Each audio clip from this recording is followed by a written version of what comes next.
And we're live. So today we're going to be talking about Islamophobia and what a stupid term that is. Speaking with Khadija Khan and Sadia Mead. Hi Khadija, hi Sadia. How are you guys doing? Hi. Yeah, I'm really good, thank you. How are you? Good, thanks. Good.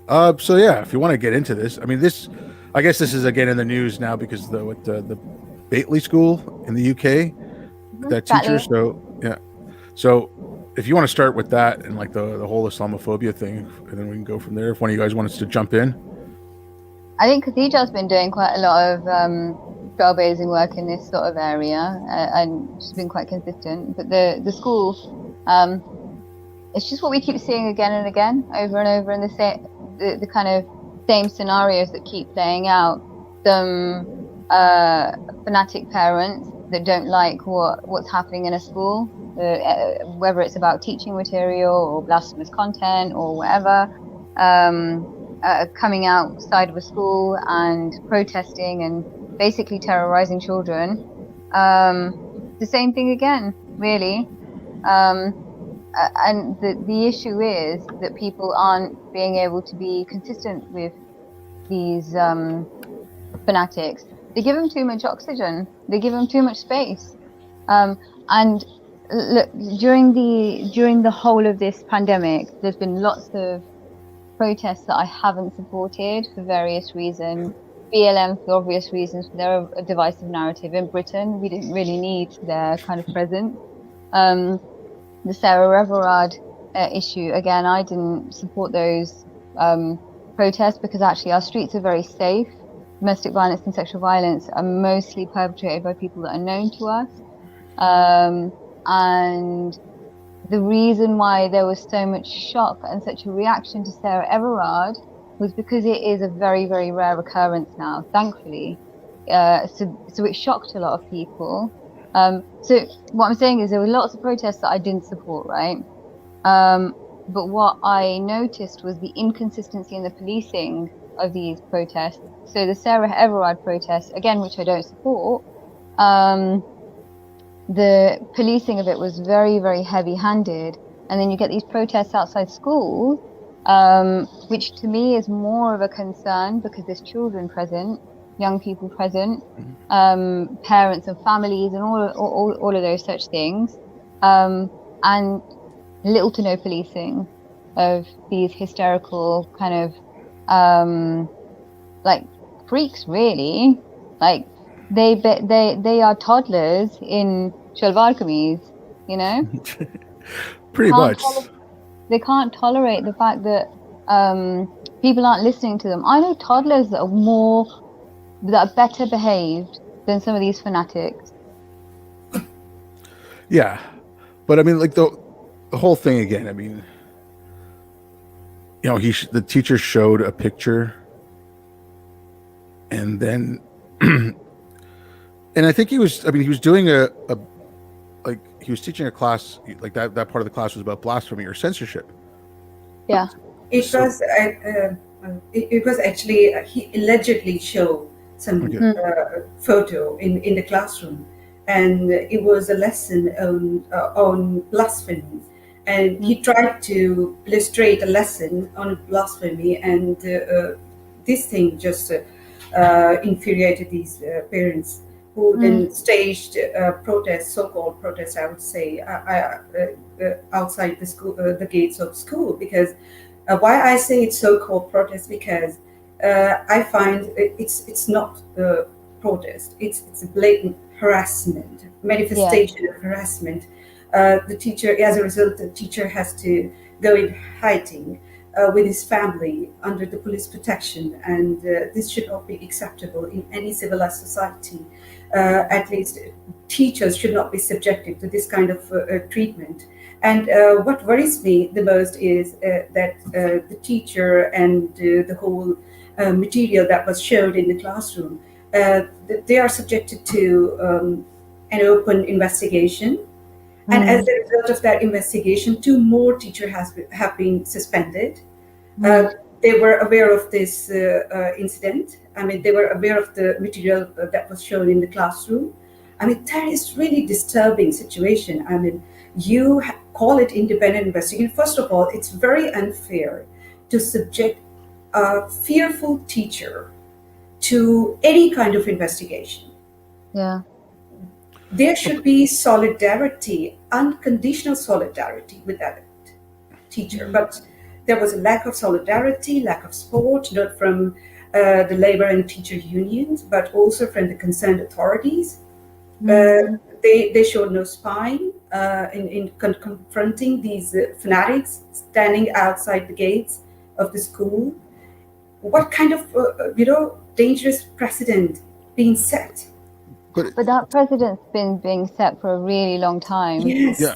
absolutely right. Agree. Has been able to push and push and push and get his own way. Sorry, Abid, do you want to? No, but I was just going to say, like, the whole thing with the Islamophobia. Now, I mean, this has been, I've been hearing this for a while now, but I mean, showing a cartoon of Muhammad is not Islamophobia. It depends on how you're doing it. Now, if the teacher was completely denigrating him and whatever, that's one thing. But if you're talking about blasphemy, you have to be able to show that picture. You have to be able to show what is not allowed, and discuss it in the terms of, okay, you're in the UK, you're in a secular country, you have the right of free expression, you have the right of free speech. But this claim of Islamophobia, it's the same thing. Like, we're offended. Like, how dare you offend us? And the whole thing is historically incorrect. I mean, I know it's more on the Shia side where they have the drawings of Muhammad. Like, Sunnis banned that a lot earlier than Shias. Yeah. But I mean, I think it was in 1980 or 81. It was supposed to be like the 1400th anniversary of, or something like. It was an anniversary of like the Hijra. So when Muhammad went to Yathrib, right? Yeah. And Iran had 2 postage stamps with his face on it. So it's, like, this whole thing that you can't draw him, fine, you're a Muslim, you don't want to draw Muhammad, don't draw Muhammad, don't have pictures of Muhammad in your house. That's your right. But you can't dictate that to others in a secular society. And this claim of Islamophobia, that's the thing that bugs me. Like, again, you mentioned, like, we've done this for a long time. So the fatwa against Salman Rushdie. I remember, I think it was Keenan Malik who wrote it. And he said, like, we've all internalized the fatwa now. And that's pretty much what it is. Like, we've internalized that, like, Western society as a whole has internalized that fatwa. Like, no one will show the Charlie Hebdo pictures. No one will show the pictures from Yolan Poston. Like, show them. You don't have to be offensive. You have to desensitize people to stuff like that, don't you? And also, I think it's really crucial that we understand that this is such a kind of such a big issue now. When we talk about religious education in terms of schooling, that has to entail religions from all kinds of sort of all kinds of faiths and belief systems, right?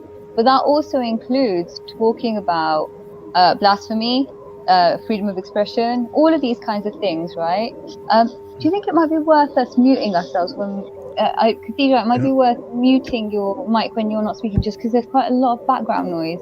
I don't know if it'll stop or not though. Oh yeah, that's better. Yeah. Sorry. If we unmute and mute you when you're talking, just because I think it'll help a little bit. But yeah, so because it's such a, when it comes to blasphemy, and let's be honest, the Muslim reaction, because no other religious community behaves like this. They might be outraged, and they might be angry, they might call for people to be sacked. However, there's no risk of somebody being murdered. I think that's the big difference between Muslims and non-Muslims, and any other belief system, in fact, right? Because we've kind of previously talked about the woke and how they will come after your livelihood and your job and stuff like that. Yes, that happens. However, there's not the risk of you being executed and beheaded, and torn away from your family in that kind of way. Because this is such an everyday occurrence now in the Muslim world, in the secular world, wherever we look, the offense of Muslims, it tends to result in some kind of harm. somebody having to go into hiding, somebody having to protect the entire family. You know, I can't share pictures of my family on the internet. I would never dream of it, just because I know that of the kind of level of risk when it comes to having ever had those discussions in the past. That means in schools, in religious education, in that kind of setting, those discussions absolutely need to be had. What you're going to censor that from children, and then when they see stuff like that happening on telly, they're going to be completely alarmed by it, which they should and would be, really, to be fair, because their behavior and their conduct and their response is alarming, it's frightening, it's terrifying. But to deny children that education about this area when it's so relevant to right now is very detached from reality, actually. Yeah. And I mean, the one thing, there was that one statement, I can't remember which organization put it out, but they basically had the threat in there. Like, if you don't keep, if you don't respect this, or remember what happened in France. It's like, you guys are actually threatening. That threat was directly made to the Prime Minister of the UK, Boris Johnson, that if you will not respect Islam, then British risks of becoming like France. These are the exact words, actually. Problem with speaking of Islamophobia, the thing is that they initiated it, like this using this word to define anti-Muslim bigotry. Now the usage that is unjust and very unfair. We see this usage has made the authenticity of this word irrelevant. Now, it has nothing to do with what's going on.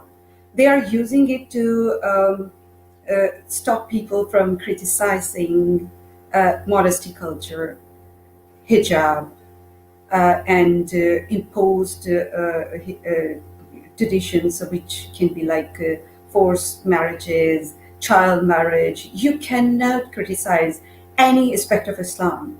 Right away, you would be accused of being Islamophobic.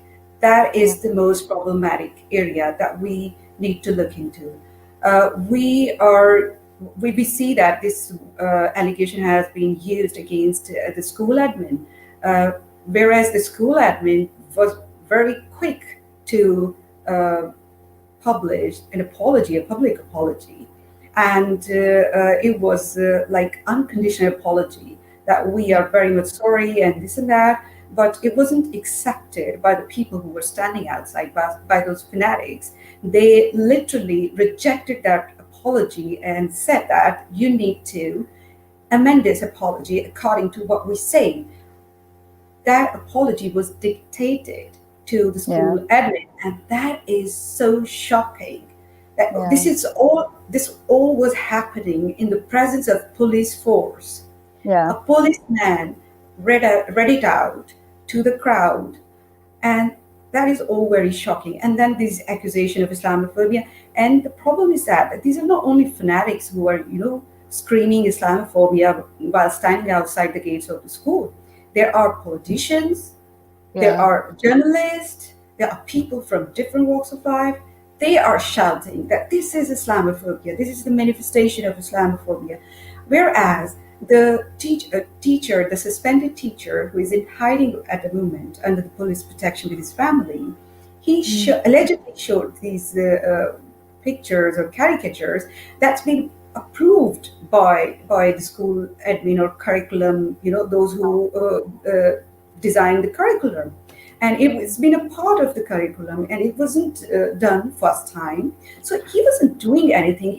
Apart from all this, blasphemy thing, he wasn't doing anything which is Islamophobic or anti-Muslim thing.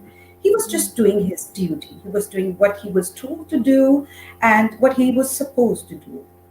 And I don't know about you guys. I'm curious to see what you think, actually. But what we've been seeing over the years in Pakistan with the kind of, the mobs, the lynch mobs that come out on the street when they're not getting their own way. I think the international kind of stage got a bigger glimpse of it when it was two kind of instances, Mishal Khan, that was heavily publicized around the world, and Asia Bibi.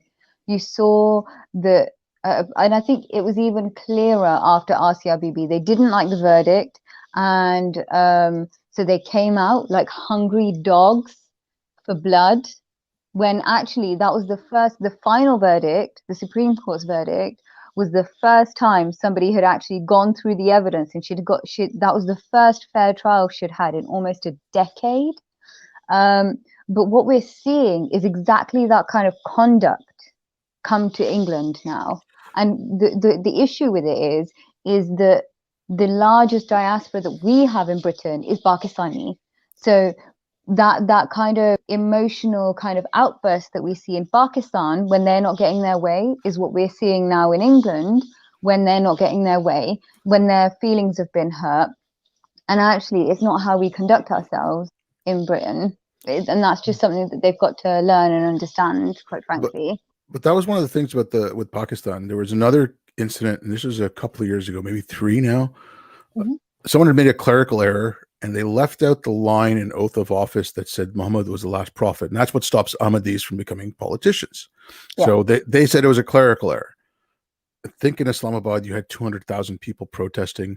They called the military in, but the military took the side of the protesters, and the government finally relented and put that line back in. And so like I made a point at that, like when that happened, I was like, okay, you know, if you look at the Middle East and you look at South Asia and Southeast Asia, like, you know, like the Philippines and places like that, I'm more optimistic with the Middle East. And I mean, just little points, but like, okay, a friend of mine started that organization, Ideas Beyond Borders, that translates books into Arabic and Farsi and Kurdish. And he told me that when they put out their call for translators, in the first day, he had 15,000 people in Iraq, like willing to translate science and philosophy books into Arabic, knowing that they could put them at risk.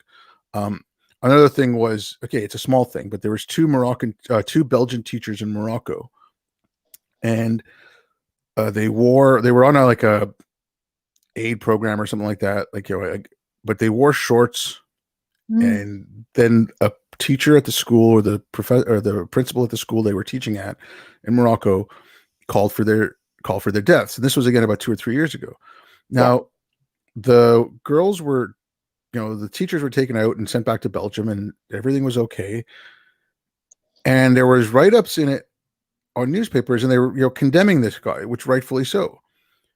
But almost none of the write-ups missed, like none of the write-ups, like, you know, like one of two of them might have mentioned it like one line, but what had actually happened was the population started Facebook groups, and they started beach parties, and they said, show up on the beach, wear your shorts to support these teachers. Now that was a much more important story than this crazy guy. The crazy guy is wrong. And like that comparison, like what you're talking about with Pakistan, it's the madrasas that started coming out of Saudi and also Iran, like after 79, you know, and then, I mean, obviously Saudi spent a lot more money, and, you know, Iran was curtailed for a while, but that's what's causing that in Pakistan. Whereas in the Middle East, you still have the different madhabs talking about it. I mean, in Pakistan, you're just getting Salafi Islam. Yeah. In the Middle East, you can have, you know, the different madhabs talking about it. You can have a Mutazilite arguing. You know, I'm not saying they're the loudest voices, but you have that there. Whereas in Pakistan, you don't. Yeah. In Pakistan, the problem is this, that the radicalization, it's been going on for decades. Yeah. And now there is a new generation with radical ideas. And they don't want to look into which is moderate or which is, you know, compatible with human rights. They are taught that you have your own, you know, sort of human rights, and dictated by the scriptures. And those human rights, they mainly benefit men who are in power. The rest of the society has been taken, I would say, hostage by these radical ideas that we call silent majority. These people, there are women, there are LGBTQ community, and there are other vulnerable sections, non-Muslim minorities. and they are the one who've been targeted by these radicals who have been, grown up with these radical ideas. And in Pakistan, the problem is that this culture of offense has been normalized. It's very common that you are sitting with your friend and suddenly you become offended and then you just go on killing. That has become so normal. That has been normalized, over the years, I would say. And now we see the same kind of thing here in the UK. The culture of offense, the culture of fear, they both, are like growing rapidly side by side. People are they are bullied into silence. Otherwise, they know that what's going to happen. People who are not, who don't dare to show these kind of photos and caricatures, or they don't criticize Islam. So, they are not very much vocal in their criticism. Why they don't do it? Because many of them, they fear for their life. They fear for their family's life. And the problem is that this kind of attitude, radical attitude, extremist attitude, Islamists, they have been pandered by the recklessness of the concerned authorities. As Sadia rightly said, that it's not an isolated incident that happened outside Batley Grammar School. It's been happening here for some time. In 2018, the headmaster in East London, she had to reverse a ban on hijab for the girls under 8-year-old. And what happened to her? She received 500 abusive emails on daily basis. She was likened with Hitler. She was branded a pedophile, and she deserves what's coming for her. And there was no support from within the Muslim community or from the silent majority. And then the governor of that board, he had to resign in the face of angry protest, because he felt that the educators have been left at the mercy of these fanatics. They are bullying them, they are intimidating them, and there is no resistance against this kind of ideas. This kind of thing, this kind of thing that you talk about, this, Khadija, this kind of extension of offense culture, to me it seems like an extension of the honor culture. You've offended my honor, like you're disrespecting me, because I feel like they've also hijacked this notion of respect. Like, I feel like I have, I've got very close friends who are politically on a completely different spectrum to me. I have got friends that are woke. I've got friends that I completely disagree with politically on virtually everything, but we have very, very respectful conversations with each other. I'm not happy about the fact that the notion of respect and good manners has been hijacked by those that want to kind of try and stop us from having conversations through this mode of, well, you should be respectful, as if when you're having those difficult discussions, you can't be respectful. That makes me feel quite annoyed, really. But it's just, to me, I just see it as an extension of, the kind of honor culture that they've been practicing back home. They're trying to find modes to bring that back into Britain. But I mean, okay, I don't know so much about Britain. I know more about the US and Canada when it comes to this side of things. So there was an idea that came out in 1965 called repressive tolerance. Now, repressive tolerance basically is, it's not enough to give free speech to marginalized voices. It's not enough to give them a voice. But you should repress anything that might oppress them or cause them harm. And I mean, Marcuse went on to say, like, actively go out and repress conservative voices because that will lead to fascism. Now and then the way they play with harm there is anything that causes offense might cause you harm because that's harming your identity. So it's like the identity politics of the left, it plays in with the identity politics of, Islam. Like, if you criticize Islam, you're criticizing me because I am my faith, right? So, I mean, I'll take an extreme case from like the identitarian left. It's that you can say, like, okay, I've never actually read this. So someone who's deaf, if you cure them of their deafness, it's a genocide on the deaf identity. Like, that's how far identity politics is going. And so I mean, you've got this identitarian left. You've got this coming from, say like an Anjum Chaudhry and come into someone from what's the guy's name there, Mo Anwar, or whatever the guy's name is there. Mo Ansar, yeah. Okay. So I mean, I'm not saying that they're equal, but they kind of preach the same kind of garbage, right? But Anjum Chaudhry's got a way different approach. But so if you take that offense thing, and then you come from Islam is my identity, and you're causing offense, you're hurting me. That plays in very well. So it's easy to weaponize a term like Islamophobia. It's easy to weaponize this offense because, again, it's a book Jonathan Rauch wrote in like the early 90s called Kindly Inquisitors, and he mentions this. He calls this the humanitarian threat to liberal science. So it's coming at you from, don't you want to fight racism? Don't you want to fight homophobia? Don't you want to fight Islamophobia? Don't you want to? And it's playing on your willingness to be good, and it's actually perverting that, which is that's what bugs me about this. Well, what I would say, right, is I think that for me personally, I think manners and respect are important, right? I don't care if people have a kind of disrespectful disposition. I've had that kind of phase in my life. I think it's really crucial for young people and anybody to go through it when you've got a kind of chip on your shoulder that you need to deal with. You crack on with that. But I do think there is something to be said about having those difficult discussions and how we conduct those difficult discussions, because that really changes how they're received, even by your opposition, right?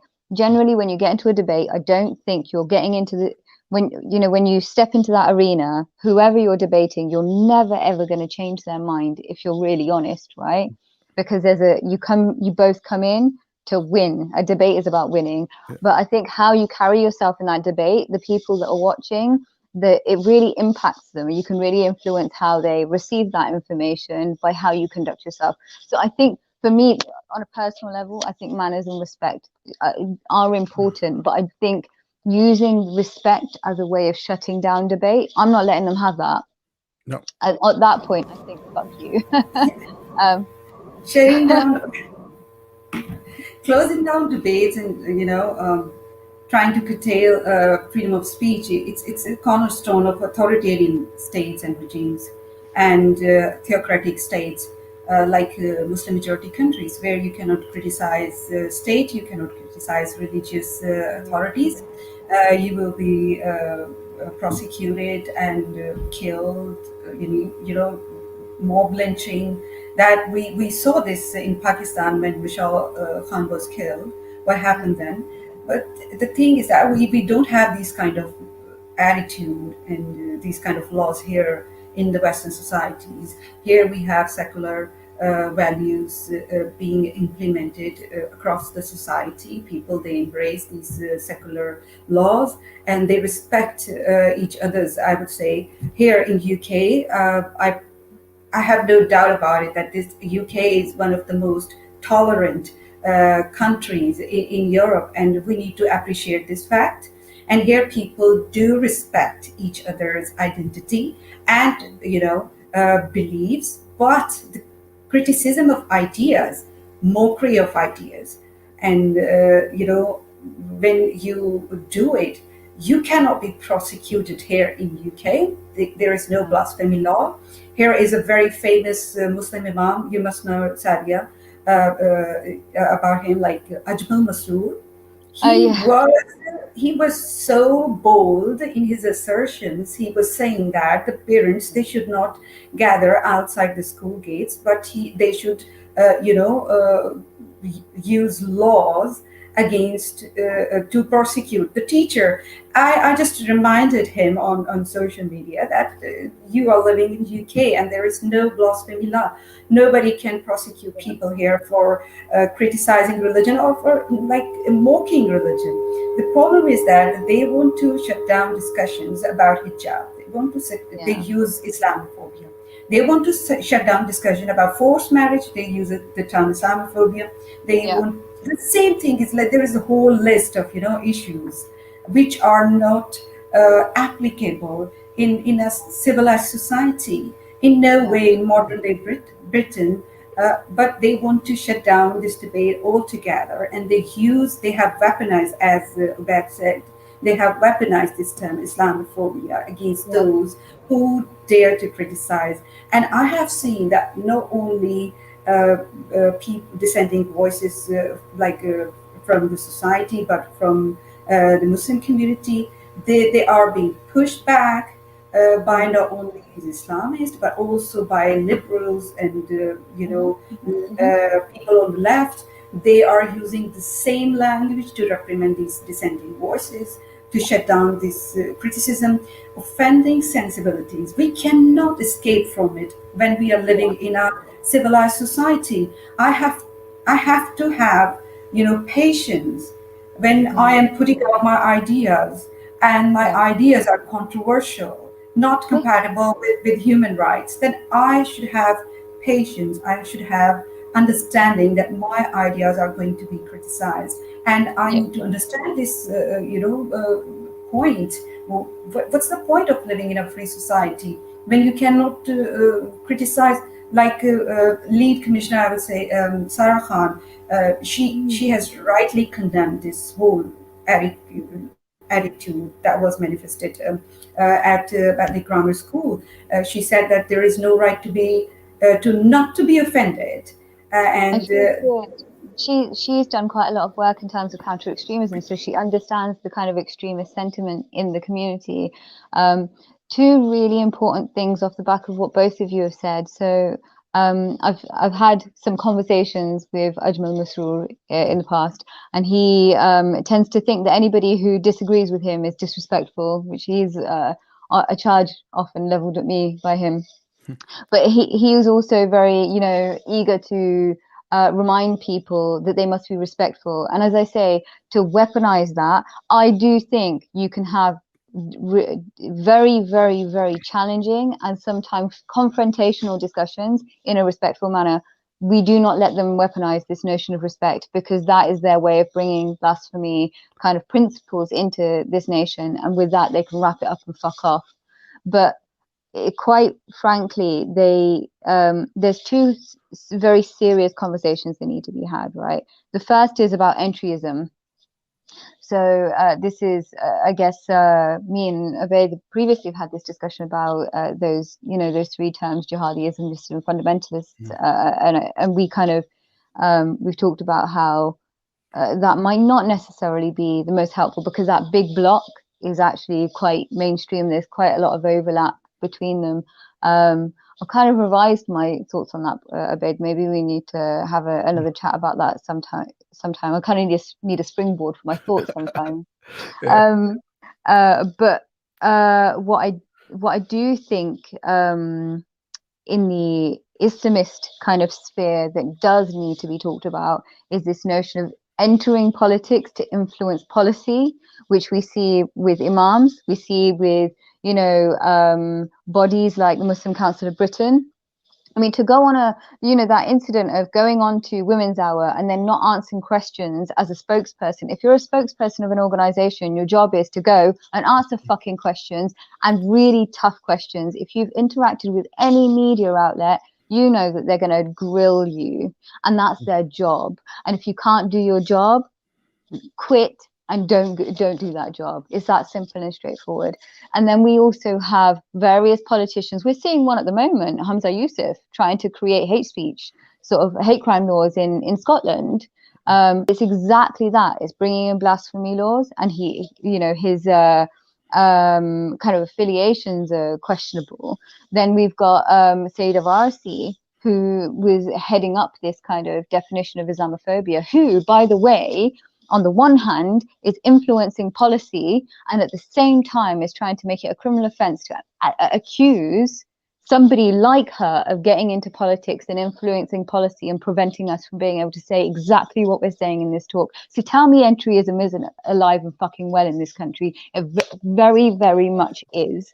So there's that one conversation that needs to be had. And then the other conversation, which I think we haven't had enough of, by the way, is the easy conversation is the crazy fundamentalist Muslim and the fanatics that we see every time they're hysterical about something, they're easy. And then you've got the kind of the hodgepodge of liberal Muslims that the media tend to wheel out, and they throw somebody like Ajmal Masroor into that kind of shit pit as well.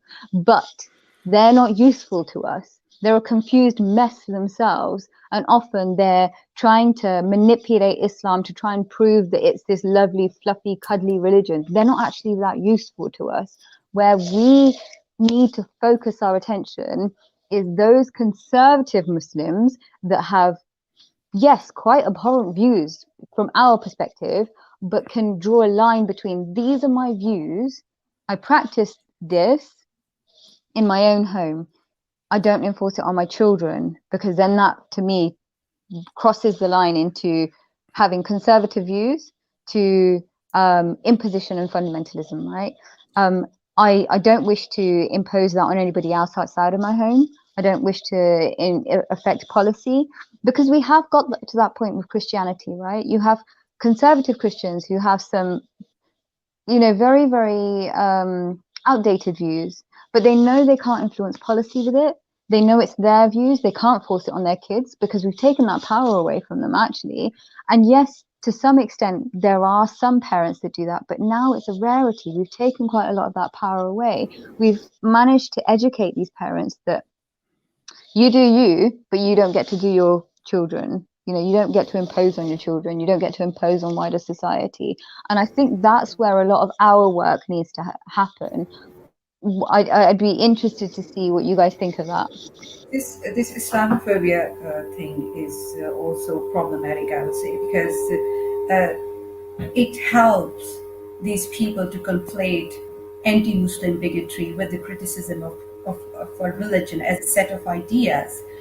We live in a free society where we uphold human rights and the values of free speech. That means that you cannot treat people badly, but you are allowed to have open discussions, open debates around ideas, especially those ideas which are controversial, which are not compatible with human rights. You have all right to discuss them. You have all right to criticize them. And people like Saida Barsi, I would say, they are not helping the discussion. They are trying to shut down the discussion around radical ideas.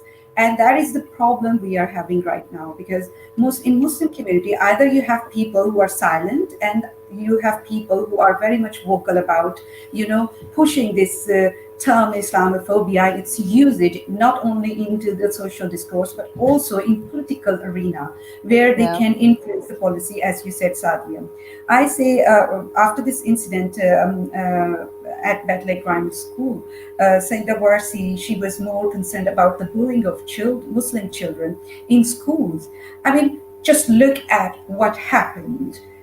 A group of fanatics from the minority group gathered outside the gates of the school, chanted religious slogans aggressively, and bullied the school admin, forced them to suspend the teacher and issue an apology, then rejected the apology and dictated the apology in their own words to the admin, to the school admin, and then they threatened them, we are coming back until you sack this teacher.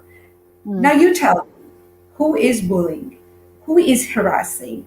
And when this vocal minority group from within a minority manifests this kind of attitude, which are radical and extremist, outside the schools where children, they are being, harassed when they see this kind of manifestation outside the school, then how we are going to change the stereotypes about Muslims, about Muslim women, about Muslim children? If somebody is calling or bullying Muslim children in school and calling them terrorists, tell me, these kind of aggressive attitude are adding fuel into the injury. They are not helping these people. They are not helping us who are living peacefully, who are embracing the values of a democratic society. They are making the situation worse for not only people who are like interacting their fellow citizens, but also those children who are innocent, vulnerable, and they are facing these kind of attitude and bullying. I guess this kind of aggressive attitude is playing a big role in exacerbating this situation in schools. Yeah, you're right. I have to say, if you've lived as a child in this country, kids find things to pick on you about, right? I could tell you for damn sure, parents like that aren't thinking about their kids, not for 1 second. It's about them. It's not about their kids. Because I tell you what, after this incident, a BBC Asian Network reporter went and spoke to some of the families in the area, and they were saying our kids said that they were scared to tell us. They're not scared to tell you because they think that you're that they've done something wrong. They're scared to tell you because they know how you're going to behave, and then you prove them right. Because you cannot control your behavior, you cannot control your emotions, and you certainly do not care about them. Because if they cared about them, they wouldn't embarrass them by going and protesting over a picture. They're going to make them look like idiots in front of their friends, right? Because kids do that. Kids pick on each other for anything. They do. Kids are horrible, really, aren't they?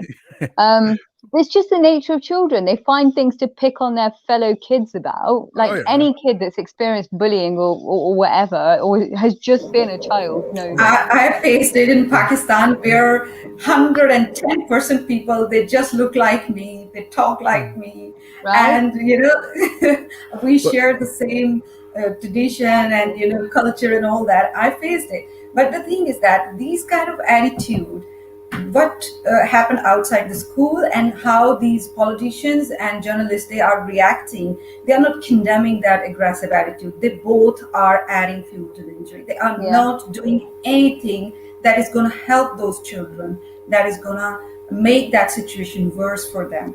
But they don't care about them. Every single one of them is opportunism. The parents found an opportunity to push their kind of hysterical Islamic narrative. The politicians are like, great, we can really get the Muslim vote on board here.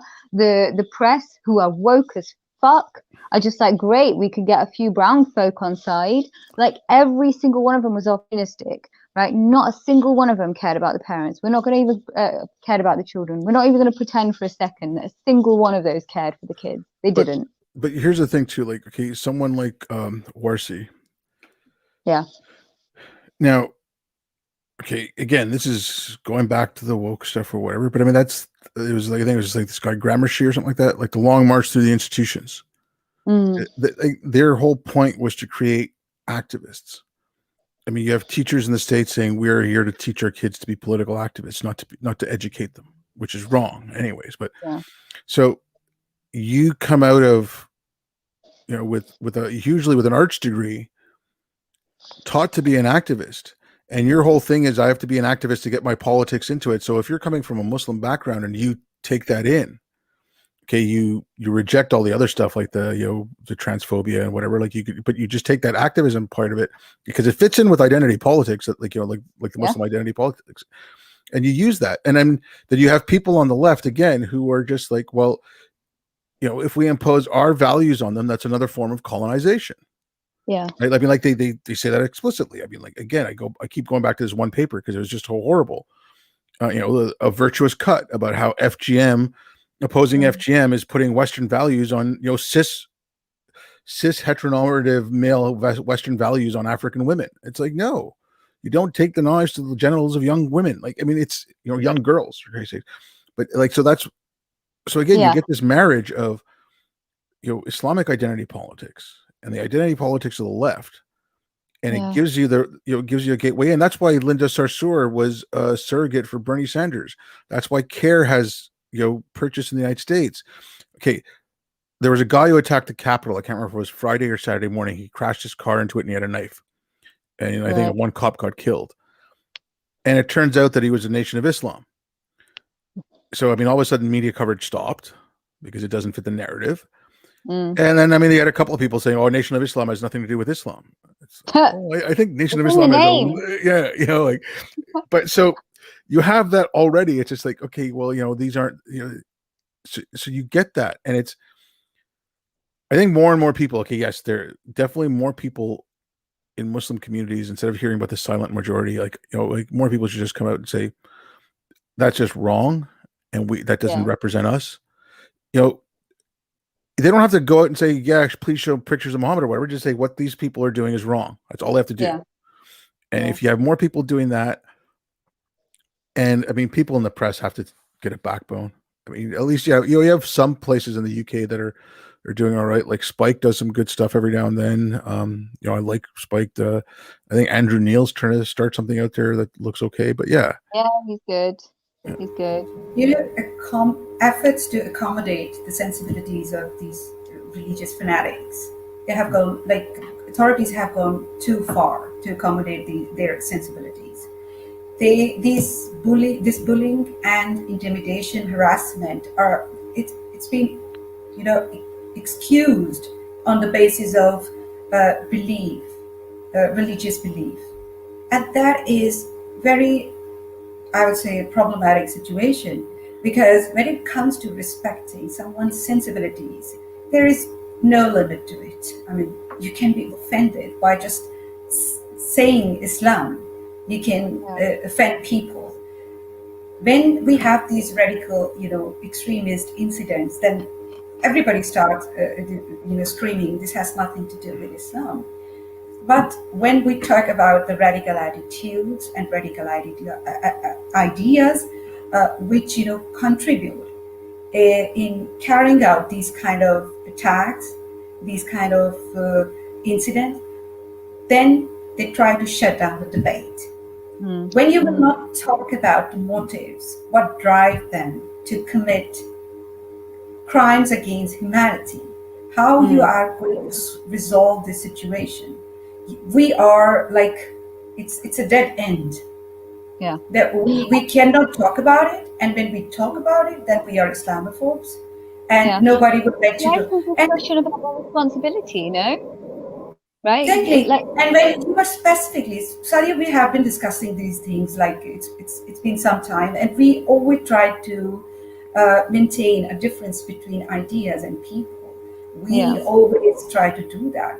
But on the other hand, left, liberals, and these apologists, what they try to do is they try to blur that difference between the people and the ideas, and try to label them one and the same thing, and then put them all under this term Islamophobia. That you talk about ideas, you talk about tradition, you talk about culture, it's all Islamophobia. Now we all know that the teacher who had to reverse the ban on hijab for girls under 8-year-old, she had to apologize, and what happened then? The discussion on hijab was lost. Yeah. This is not an issue anymore in UK. I've been trying to stir this debate for some time through my articles, and nobody is interested in talking about. Like, I have received comment from some publication that this is not a mainstream issue now, so when it will be in news, then we will consider the article. I mean, this is outrageous that we see the same attitude, the same things are going on, and we see these girls wearing, like, 4-year-old girl. I saw it myself. I see it on a daily basis. But we cannot talk about it because it's not a mainstream issue anymore. Yeah. But the hijab thing, like, there was one case that happened in New York City, and it was horrible. So this woman said it was a young girl, like she was in 2021, something like that. She said she lost her hijab and that someone had stolen it. And so then they went to the police, they filed a report, and they're filing this report with, they did all that. Then it comes out a little while later that she faked the whole story. Like, she had lost her hijab. She was worried about what her father was going to do. So she lied about that someone stole the hijab. And then a couple of weeks again after that, you see her coming into court for facing charges for lying to the police, and her head's all shaved because her father did do something. Now, no one in the media in the United States did anything with that story. I mean, that would have been a perfect way to bring in the discussion about the hijab. Okay, yes, I'm not trying to forgive the woman for lying about she lied about a criminal offense, yes, whatever that, but why did she do it? And look what her father did when he found out that she did lie. He shaved her head off. Yeah. Like, you should have shaved her hair off. But what happened? A similar incident happened in Canada. If you remember, a girl, she said that somebody pulled off her hijab. Yeah. And then later it was found that she lied to the police. But suddenly the situation, the discussion was shut down, and nothing was discussed anymore in media. And I tried to question again through my article that why did it happen? We need to look deep into this thing, that why did she lie? What was her motive? It was not about one child. It was it is about so many children who are vulnerable, who have no voice. They cannot fight back their parents who are imposing these kind of, things on them. We need to talk about these issues, but because of the allegation of Islamophobia, people are so scared about talking about these things. They don't want to discuss these things anymore, and that's a shame, I would say. This community has been painted as vulnerable, as marginalized, but look how powerful they are, right? They can, like the example of the daughter whose head was shaved off. I remember reading about that in Hate Crime Hoax. Have you read that book? It's really good, that book. Really shocking. I spoke to Will a couple of times. He's a good guy. I mean, the book was just made me feel really bleak. I was like, holy shit, this is a lot worse than I thought it was. But we are professionally, I've been dealing with this issue for a really long time, right? When it comes to honor crimes, the fact that you've got a demographic in this country who can get away with pretty much anything.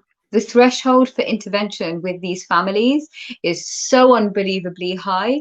That's why you have a higher rate of prison inmates, because by the time professionals bother to intervene, it's actually a lot more offences have been committed. Not only have there been more offences, they've been more serious in nature. The seriousness has escalated. So we're not having that conversation actually about the fact that, when we have perpetrators of like domestic abuse offences, if we were to just think about that for a moment, if we have perpetrators of domestic abuse offences, you can have a white family reported to social services because shouting's been overheard.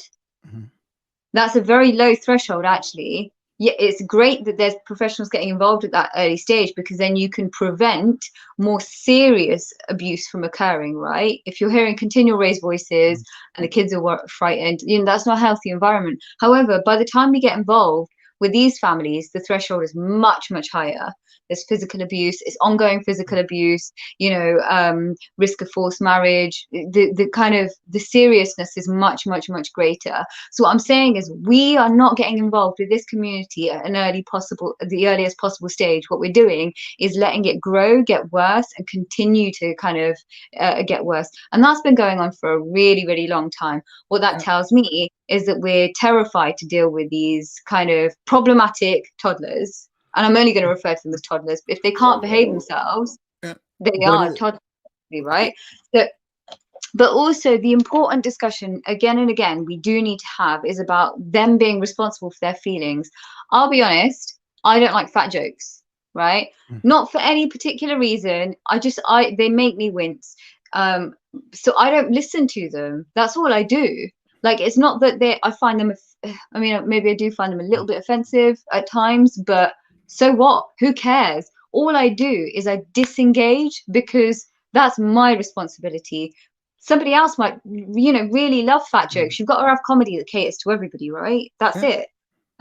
So I know that my feelings and emotions are my own responsibility.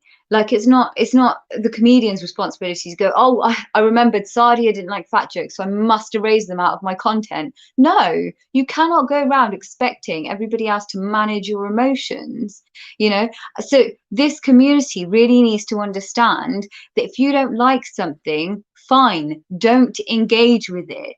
And if you're engaging with it and then becoming hysterical, then why are you engaging with it? Talk to them like you would do any other member of this society, which we don't really do. We pussyfoot around them, and we have done for a really long time. I don't think there's any hope in the media, because the media, like, there's a kind of new media elite in this country. You know, there's a lot of nepotism and connections and that kind of thing, and they're not really interacting with normal people, so I don't have any expectations from them. But normal everyday people just need to get a handle on how they deal with them. Professionals, academics, everybody needs to be able to speak to this demographic as if they are normal people, and not be scared of them, not tiptoe around them like they are going to chop our heads off if they don't. No, but that's just it. Like the infantilization, I hate that. Okay, I'm sorry, but that's racist as all hell. Don't treat me like, like with cotton wool. Like I'm not fragile. Hey, but they don't treat us like that, Obaid, because we say the things that they don't want to hear. Yeah, no. It's them that the same way they are tiptoeing, around the issues of Sharia council, how women are being treated there, and how they are, being forced to talk to their abusive partners in like isolation and all that. So it's a long list, I would say. I have heard Nasha speaking of Sharia councils on a TV show, and she was saying, we know problems which are like faced by women in the hearings of Sharia council. I mean, come on, you know that? Seriously? Yeah. And still you do nothing? Yeah. I mean, I have never seen any kind of bill, or I've never heard of any bill or anything presented in the parliament by Nasha or other people who are being apologists, I would say, for what happens in the hearings of Sharia council, which is like which is to tackle for the issues faced by Muslim women in Sharia council's hearings. So saying that we know that problem exists, it's not enough. I mean, that actually exposes your hypocrisy and you being apologist for women's rights abuses, I would say. Because when you say that I know, you are in a position of power, and then you say that I know the problem is there, and then you don't do anything about it, then you are complicit. There was a case. You cannot escape this. There was a case I'd read about in Germany, and this was from, like, I think 2014. So it was a Moroccan couple. The woman had been filing for divorce, went up in front of a German judge, right? This is in a German court, not Sharia court or anything like that. The German judge said, well, there was physical abuse and all that, and basically said that's your culture. Didn't grant the divorce. The woman had to go back with her abusive husband, and now luckily 6 months later, the judge had been taken off the bench, and another judge reversed her verdict. But for 6 months, that woman had to go back to her husband after she tried to divorce him. Yeah. But for a judge to say, well, that's just, I'm sorry, but that culture doesn't apply in Germany. Those laws don't apply in Germany. That is soft bigotry of low expectation, literally, that we are expected. Okay.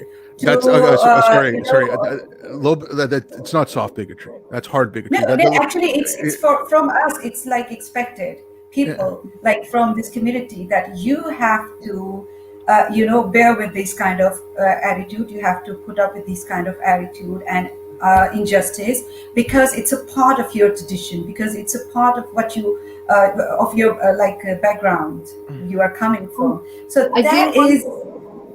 Who do we blame for this, right? We've had people in this country and in European countries, in the Anglosphere for a long time, demanding that their culture be put ahead of the laws, policies, and practices of this country. We've had that, being forced on people. So I guess what I want to figure out really is, where does the blame lie now? Does it lie with those that have been demanding it for years? And they've really been pushing to get their way in these countries now.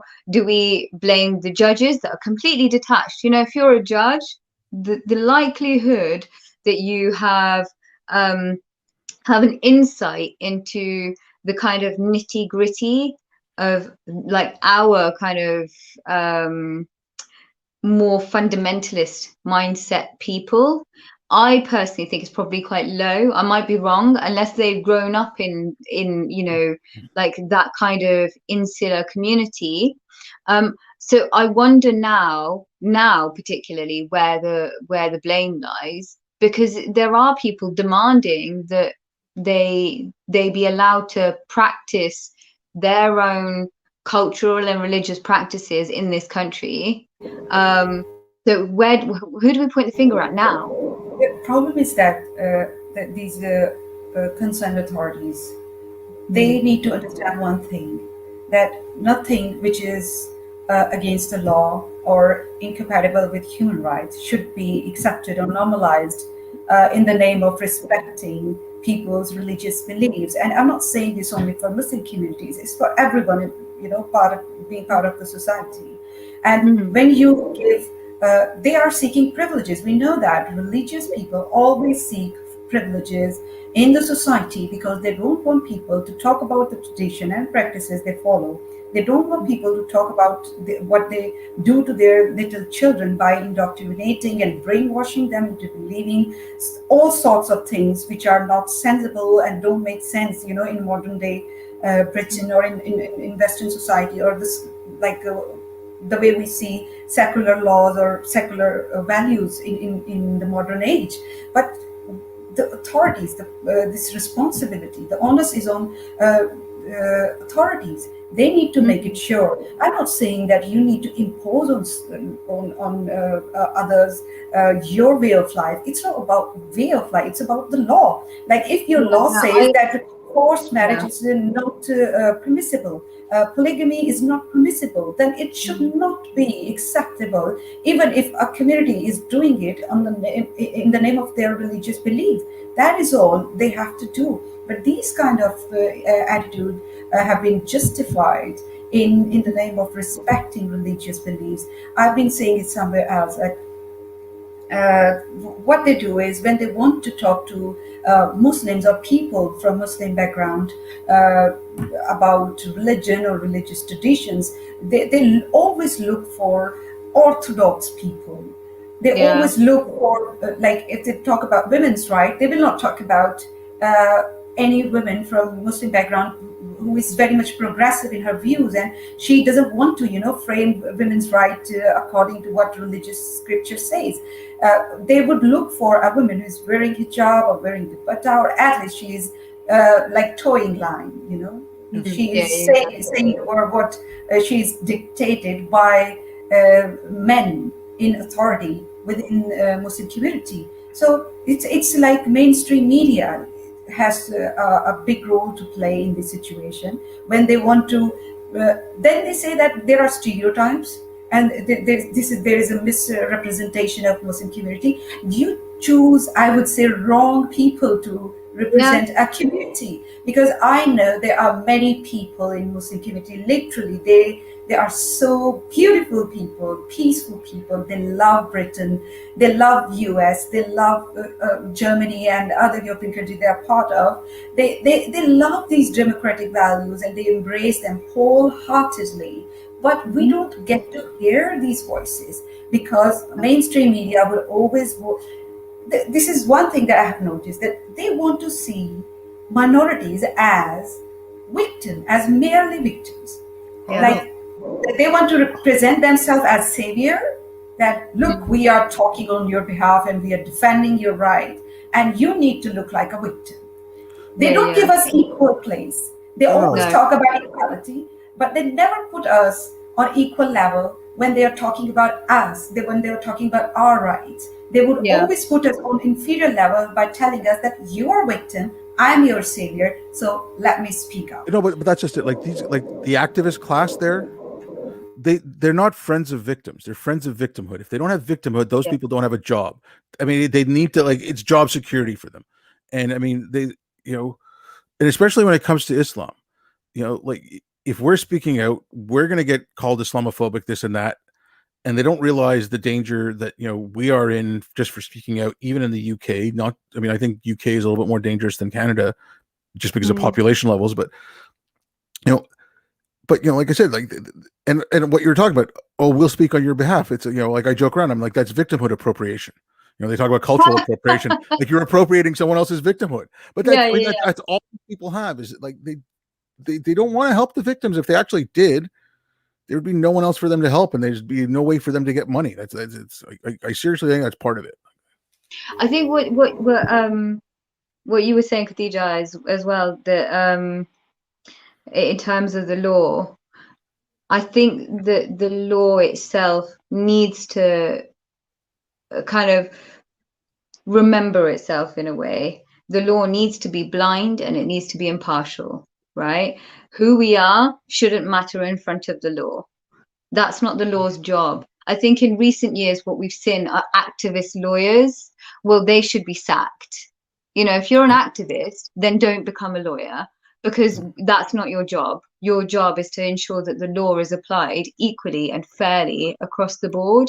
And when you start taking into consideration your personal view of how the law should be applied, depending on the situation, the scenario, or the individuals being represented, that's not your position. That's not your problem. I'll put a small caveat on that. Like, if you want to be a lawyer and an activist, you know, join, like, you know, be a lawyer for Greenpeace, or be a lawyer for whatever organization is doing your activism.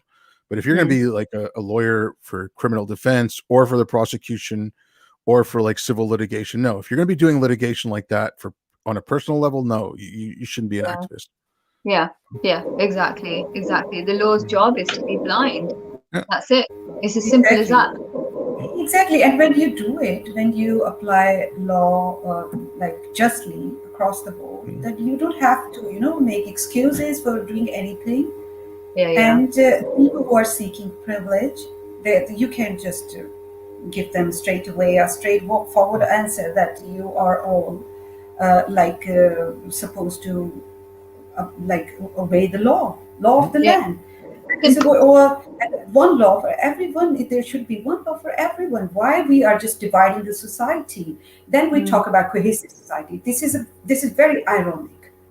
First, you divide people in majority and minority, then minority within minority, minority within minority, and then you talk about cohesive society. You want to have a cohesive society, then literally you have to first act like I would say a country. Like, this is all homogeneous. I'm not saying in all manners. Diversity is the beauty of UK, and it's very beautiful, and it's very amazing to be a part of that society. But there should be some feelings, there should be some values that glue the whole society, you know, into one. Instead of getting divided into portions and then telling people that we are victims, and there are problems. We know that there are problems. There is racism, there is discrimination. But this is how we're not going to address these issues. If we talk about only being victimized, we are never going to get equal place in the society. That is, I am very much sure of. It's not going to happen the way most of the people believe, that you cry victim all the time and then people would start treating you equally. No, they're not going to treat you equally unless you realize that you are part of the society. You have equal rights and equal responsibilities. Yeah, and that's again and again we need to hammer that home, right? That you do have as well as rights, there comes a responsibility with those rights. And if you can't fulfill those responsibilities, then you can't demand special priority either. And often what we see is this kind of particularly from, you know, our the Pakistani diaspora, this kind of absolute hatred of anything English, Western, British, and then simultaneously these like very like outrageous demands that you bend to our will, you do what we want, say what we want, dress how we want, all of these things. I think I forgot to mention earlier, because you guys were talking about the niqab, and there's a crucial issue there. There was a I think his name's Judge Rinder. I think. He's like a TV judge or something. I saw that he posted that somebody in a face covering, not a niqab, a face covering, nicked his phone out of his hand, something like that. He tweeted something like that. And actually, there's a genuinely serious conversation that needs to be had about face coverings and security, basically security, safety, all of that kind of stuff. And I'm aware also about this kind of increased hysteria around safetyism as well. And of course, the kind of issues around garments and policing what people do and don't wear. That is quite a large conversation in itself. However, we can't even start that conversation because every time we have any discussion about face coverings, and I'm not saying face veils, I'm not saying niqabs, I'm saying face coverings, there is this mass hysteria that, oh, no, niqabs mustn't be banned. Nobody said niqab. We said face coverings. We can't even start that discussion because everybody starts having a fucking meltdown that, niqabis aren't going to be able to dress like niqabis. And the last time that discussion was being had on a local radio station, they invited 3 Muslim women to have that discussion. Where's the impartiality? Where's the kind of diversity of opinion? It's not there. So everything ends up being centered on the kind of most, like you said, Khadija, the most kind of fundamentalist versions of Islam. And you can't have any discussions that aren't even that might be slightly linked to Islam, but have other dimensions to them. Like we've got a pretty big discussion that needs to be had around freedom of speech in Britain as well right now. The woke have kind of adopted the same behaviors and tactics apart from executions as the Muslim fanatics. All of that same kind of conduct. Are we being able to have a conversation? No, because the conversation ends up masturbating over blasphemy every single time. Or like, someone's comfort or offense or whatever. It just, no, but they all these things, like with the niqab as well. We had that in Quebec. And I mean, I was kind of, okay, I want to put a pin in the niqab for just 1 second but they said that no religious clothing or artifacts or anything in jobs. Now, let's just take the niqab aside. I don't think, and maybe for a judge I can be convinced, but I don't think like a teacher wearing a hijab should be stopped from wearing that hijab to teach. I don't think that could stop the teacher from teaching. I think a niqab can, because I don't think you can teach properly if your face can't be shown. Now, this is where we would probably part company, because I think the hijab is a political garment, and I wouldn't be happy about a teacher wearing a kind of any kind of religious garment or political garment. I wouldn't like them coming in with a hammer and sickle kind of thing. I think, but perhaps that's a conversation that we can have at another time. But there was these, but it was also it stopped the crucifix, it stopped the Star of David, it stopped the like a Sikh turbans, like any religious garment. Now, I'm like, okay, we have freedom of belief. I also looked at it from a point of view of you're innocent until proven guilty. Just because you wear the hijab does not mean that you will grade your Jewish students lower, or that you'll fail any homosexual students that you have. It could be, but you can't. We have to give people that presumption. I also like to think that, okay, we're treating people as adults. Okay, I understand kids aren't adults, but you have, as parents, you also have a right to teach your kids and give them values and respect. And if you're so afraid of a teacher wearing a hijab, or let's say a yarmulke, but what's to stop that from going to the point of, okay, well, I don't want an openly gay teacher, because I mean, you used to have that stuff too. Like, I don't want an openly gay teacher teaching my kids, right? Because they might turn my kids gay. We don't necessarily wear your sexuality. That's not a garment, right? Whereas like a garment or paraphernalia that you might carry or whatever, I think that there's a little bit of distance between that. But again, all of these conversations that we're having about, they end up, certainly in Britain, what I've noticed is the focus on Islams and bringing that out, wheeling out the victim is every time repeatedly is what Oh we yeah. see, rather than having like constructive, in-depth discussions. You know, the BBC used to host like hours-long discussions before about any issue, and sometimes like the material was really dry and boring. They were really hard to, it was hard to remain engaged because you had to be interested in that specific area. Now what you get is 5 minute sound bites. 5 minutes is actually quite a long kind of segment for you to get. But that's what happened here. Like here, the whole thing devolved into, oh, that's just being racist. And I was like, you know what? I'm opposed to the law, but I can't side with the screaming, harpies on the side that say cancel it, because all they're doing is racism, and there's no argument there. There are actually arguments based on, first principles and stuff where you can say that's why I'm opposed to that law. Not that I approve of the hijab or any of that, but like the right of the individual to choose certain things. That's what and like you said, but yeah, with this whole thing gets so hijacked with I'm offended and you can't, you have to respect their beliefs. And it's again with that, I respect their right to hold a belief. I don't respect their beliefs at all. Yeah, you don't have to. This hijab thing, like banning hijab or laws that don't allow people to wear religious symbol in the classroom or in public offices. The problem is that that matter of choice has been associated. This notion of matter of choice has been associated with this practice wearing hijab, which is very disingenuous, which is not true. And until we have this matter of choice, we cannot just accept it or just follow this notion blindly.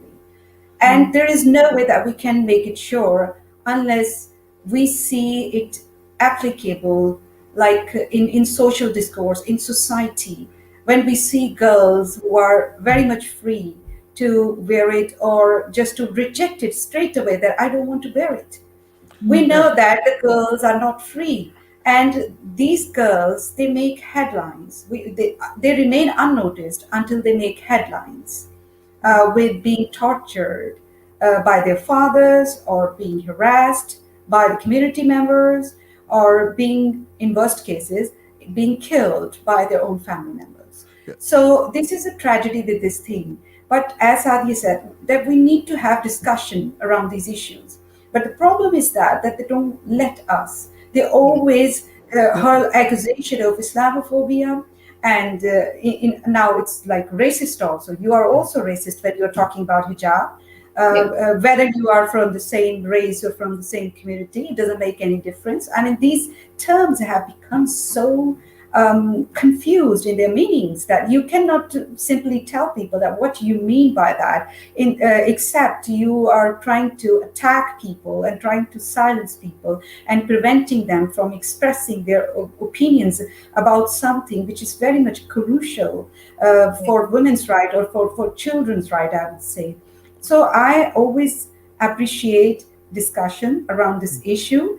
And as far as banning is concerned, there are certain, situations where you should not be wearing religious symbols. And when it is across the board, then you should be a part of, if you are part of that society, then and a law is being applied across the board, then you have to obey that law.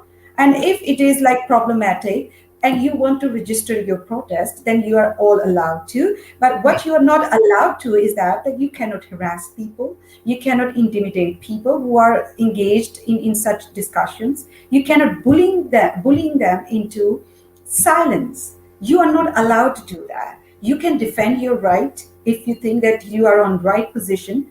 You can express your disagreement with the law when the discussion is taking place. But you have no right to hurl baseless accusation around people, telling them you are Islamophobe, you are racist, and you are anti-Muslim bigot, and because you are just talking about banning hijab, or you are not in favor of wearing hijab for girls under the age of 8, 10, or 12. I would say I would go till 18 even, until they are adults. They should be all free. And if an adult woman is taking a choice that is entirely another matter. Just okay, just on that, like I wasn't focusing because this thing was on the hijab. Like I was opposed to it because it was blanket across the board. I think, Yeah. if you have a crucifix that your grandmother gave you and you're not religious, but you wear it because it's a remembrance of your grandmother, you're going to be stopped from wearing that as well. I just think across the board it was wrong. And the hijab thing, no, I don't think little girls should be wearing the hijab in school. And if I think I think here it's I think some schools at 16, younger than 16, they couldn't wear it. Which fine, okay, around 16 you can maybe, and I agree with you, it's not really a choice, because if it's a choice between going to hell or wearing it, well, I'll wear it, right? Like it's there's a huge problem there. But if you turn this whole thing into racism or Islamophobia, you can't have that debate. No, And also we've got to stop explaining when those accusations are leveled at anyone now. I don't think that there needs to be any room to explain ourselves, because I think those accusations are thrown at people so that they spend time explaining their intent. Just don't do it anymore, because it's a way of them wasting our time and taking us away from the discussion that needs to be had. And I've seen it happen time and time again. You start having these discussions, they make that accusation of racism, Islamophobia, whatever the descriptor is, add that there, and then you end up spending time for explaining, I'm not Islamophobic for this and this reason, and you reach the end of the debate, right? Because that's their way of taking you away from the debate. Just don't do that anymore. Get to your point, because we know what they're up to. That's one thing. The other thing also is, with certain public offices, I agree, like a bit, there's kind of like this is a very nuanced and complicated debate around not just hijab but religious paraphernalia. I think that from my perspective, I would argue that the adopting of religious garments or paraphernalia or apparel or whatever, is you could argue that it's a method of kind of ensuring their religious liberty, that they do it when they're adults rather than children, these young people. That's one thing. I saw a news article, I think it was last year now, in New Zealand, that the police force have designed a hijab to go with their uniform. And that made me quite angry, actually. The uniform of the law is supposed to be exactly that, a message of, we apply the law uniformly across the board to every citizens. We, as the police, ensure we apply the law and kind of utilize the law uniformly across every citizen. You are speaking to a kind of a guardian of the legal system, right? Same with any healthcare professional, the same with any educator. There's certain offices that I think need to be guarded against, because, and I say this because we're seeing entryism on a colossal level in Britain, the kind of infiltrating of political systems to gain political power and to influence political policy. Now we're also seeing that in the police. There was a video that I could send you of a unit in the Met that had been set up to provide theological advice, which is not the Met's job anyway, to the local Muslim community specifically. And one of the police sergeants had raised some concerns with one of her senior police staff, saying, I've got some concerns about some of the officers that I'm working with. And she was asked about whether they were the ones in the traditional kind of clothing, and she said, yes, it is. And she was then hauled in and told by these officers that she should be ashamed of herself and that she should do better to basically preserve the kind of religious practices, specifically FGM. They said that FGM was a clean and honorable practice and that she should try harder at being a better Muslim. She ended up complaining. It wasn't dealt with appropriately internally, because it won't be. And then she ended up leaving. And then the police force accused her of going to the press. That was her only option left, right? So I think from my perspective, and like I said, I completely understand your view as well, actually, and this is a very complicated and convoluted debate that needs a lot of time and a lot of kind of thinking, unpacking, and kind Exactly. of dealing with. But there is a huge risk of um, individuals like the people that I've mentioned that will get into certain positions, abuse those positions, and manipulate the systems already created to try and ensure that everybody gets the same legal protections and same legal treatments or medical or whatever, insert the kind of profession here. And they're being successful in Britain. Britain is a kind of warning to other nations that might be considering, altering and doctoring their practices to accommodate for their multicultural and diverse staff. No, what you need is certain offices need to be uniform so that they can send a message to the citizenry that you are just citizens or residents of this nation and you will be treated fairly and equitably across the board. And one thing, like I would like to add, whenever we talk about hijab or the culture of this toxic culture, modesty culture, they would always talk about those women who are defending the practice of hijab, who are telling like we are all feeling empowered and we are doing it all out of free will. So we all know that there are women who are enabler of patriarchy. They have internalized misogyny, the religious misogyny and misogyny in general. They have, I would say, they don't have any problem by, you know, following these kind of rules and regulations which are discriminatory towards women. So they would come up with those women who would tell them like, tell us on media that we are very much free, we wear it out of will, it's a religious manifestation and this and that. But it's not true for every woman. First of all, they are not representing all women. We need to understand this thing. There are many women who are forced to wear it, not only in Muslim majority countries, but here in the West.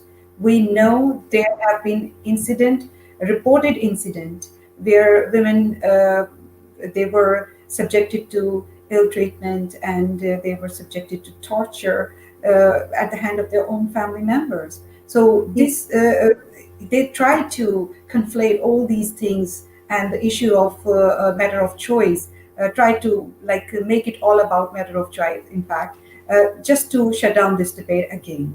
Uh, this is really problematic when we are talking about, like, when you talk about women's right for the society, it's another thing, and when you talk about minority women's right, it's another thing, and then you say that we are equal. We are not very equal, and that is the problem I have with narrative on the left, that you say that you talk about equality, but when you say that the women's right for the rest of the society is different and for the minority women is different, then you are not talking about equality. You have double standards, and we need to call it out. Obviously, Sadia, you face so much pushback and backlash. I do it myself, and there are people like us who are speaking out, and they face the same situation. But we are talking about these issues without having any proper channel. I would say we are still not given a proper channel to voice our concern and voice the concern of those who are voiceless. But still, we are speaking up. I guess that's a very optimistic thing. No, but I mean, even like apart from the laws, like stupid things that what Nike did, they make a doll of the hijabi Olympian from the States, but there were other Olympians from the States who were Muslim women who did better in their sports than the fencer did in her sport, but no recognition, right? Because it's a hijabi, so there's our Muslim representative. I mean, it's I mean, I don't want to say it like that, but in a way, it's kind of like making a little blackface doll or something. Like, there's our representation of a Muslim. Let's not pretend this is anything other than targeted marketing, though. They've done this with a lot of things. With when you see like vegan market, the BLM market, that kind of whole diversity agenda that arose recently, the Muslim market. You know, what all this is. This is like this is brilliant for corporations in many ways, because what they can do is they can really hone in on where their products are working, where they need more work, where they need more investment. That this is a tool for them. Do you really think that they care about the woke stuff, like generally? Oh no, of course not. A good marketing sort of measurement tool for them. That's all I think it is. Maybe I'm being unreasonably bleak. Oh no, I mean, okay, look, when Coca-Cola, I mean, it got leaked, and this is like way off this, but it was from one of their HR trainings, and it says like, be less white. That was in the training. That was Coca-Cola. Like, that's diversity training. Like, I mean, come on. Like, no, Coca-Cola just wants to sell Coke. That's all they do. Yeah, that's it. That's all they want. That's all they want to do. I'm so sorry, my lovelies. I've got to go. Yeah. I love you guys so much. It was so lovely to see you guys. It was nice talking to you, Sadia. Lovely as always. Yeah, I miss you both. And Khadija, I will promise to see you as soon as I possibly can. And please, I mean, it might be a long time before I can afford to see you. But I love you both. Have a lovely rest of the day. Thanks a lot. Love you too. Bye-bye. So yeah, I mean, like the whole thing, like, you know, the whole talk about Islamophobia. We had that come up in Canada in 2015, and I think it passed in 2016. So it was a motion, so it didn't carry the weight of law, but it was basically the government condemns what is Islamophobia and other religious bigotry, but they focus on Islamophobia.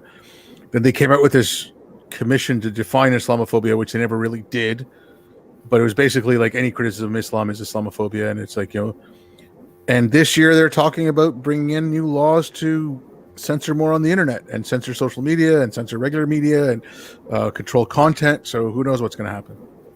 Yeah, this situation is apparently very unique, I would say, especially for those people who embrace the values of free speech. We know that how important it is for minorities to voice their concern, and it is not going to happen in the absence of free speech. We need it more than anyone else in the society. And when we talk about the curtailment of free speech, I mean, we are cutting off the branch we are sitting on. We need it.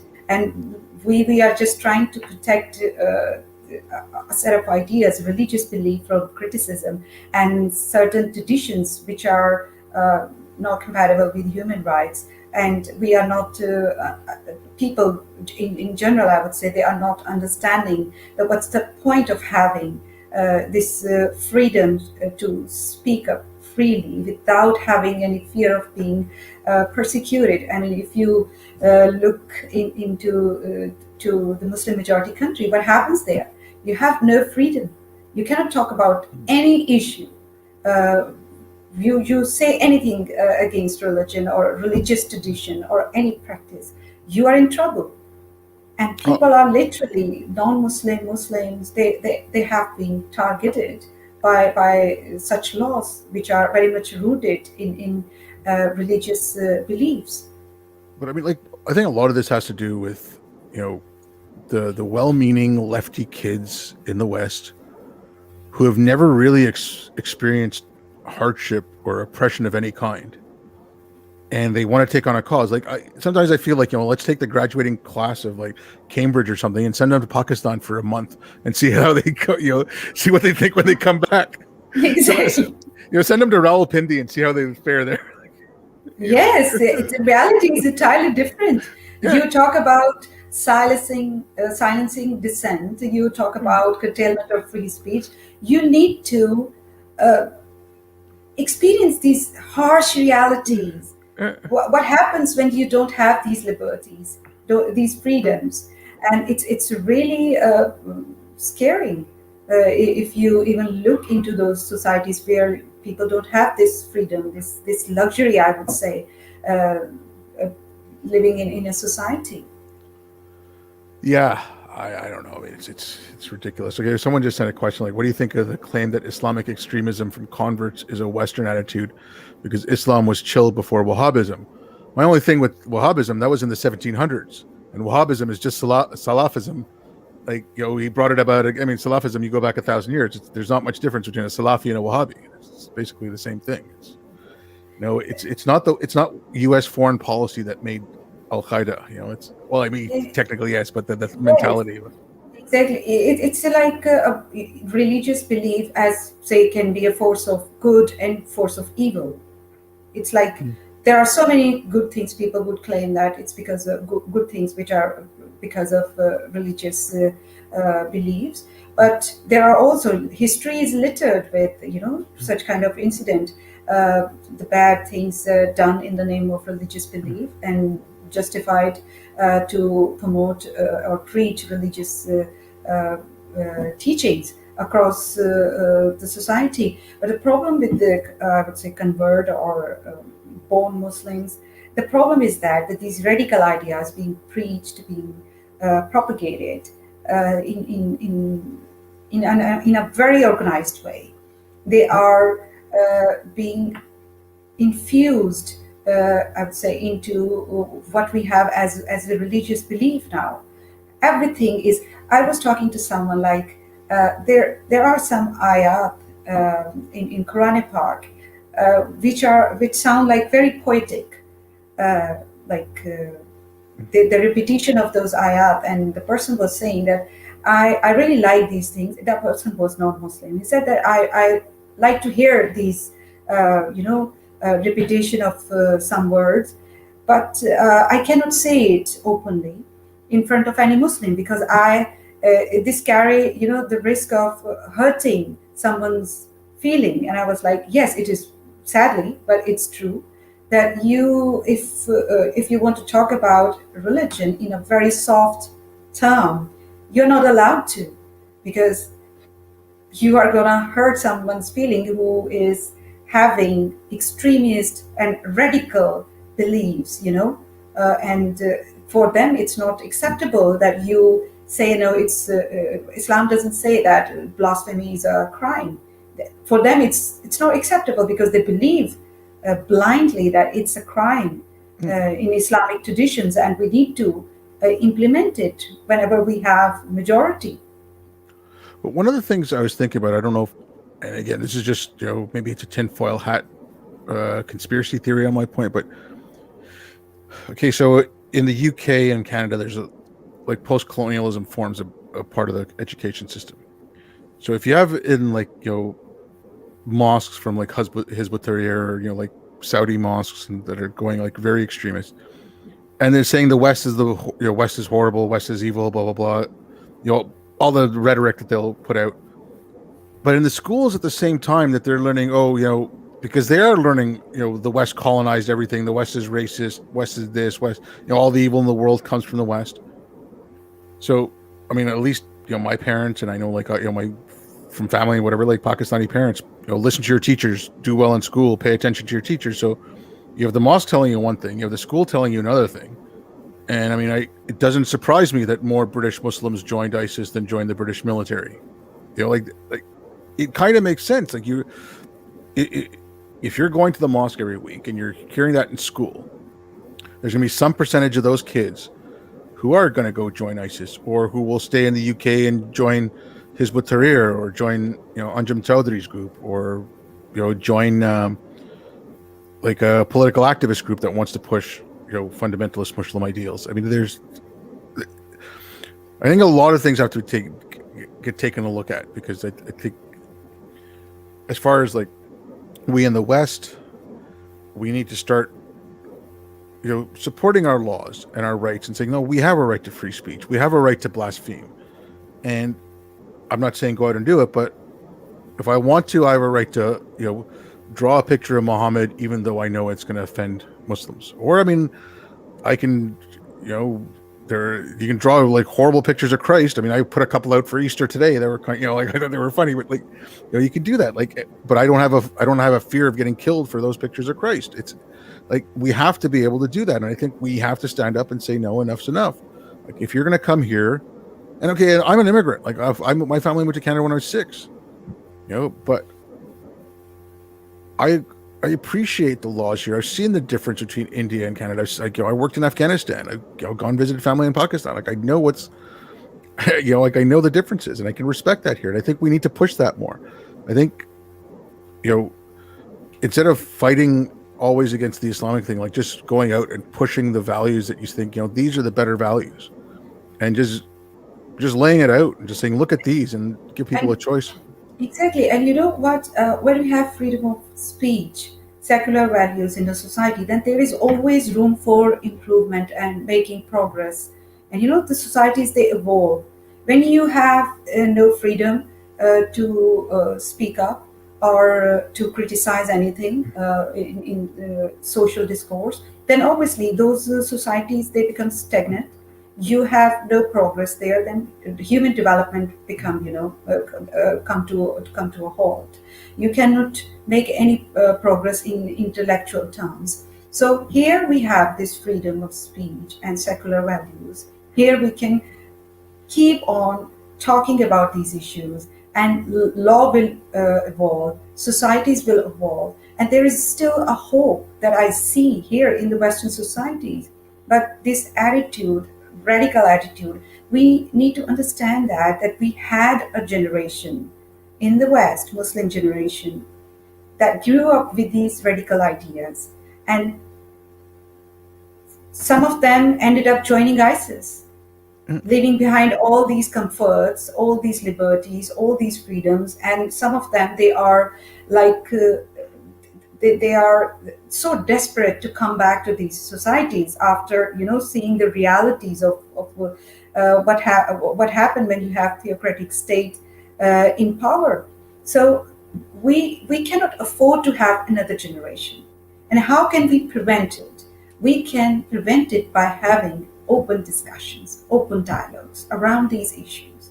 And that is the only solution for this, because people, I'm not saying that people are very much liberal in their approach and they are going to embrace all changes, suddenly they would embrace all these changes or liberal values or democratic values.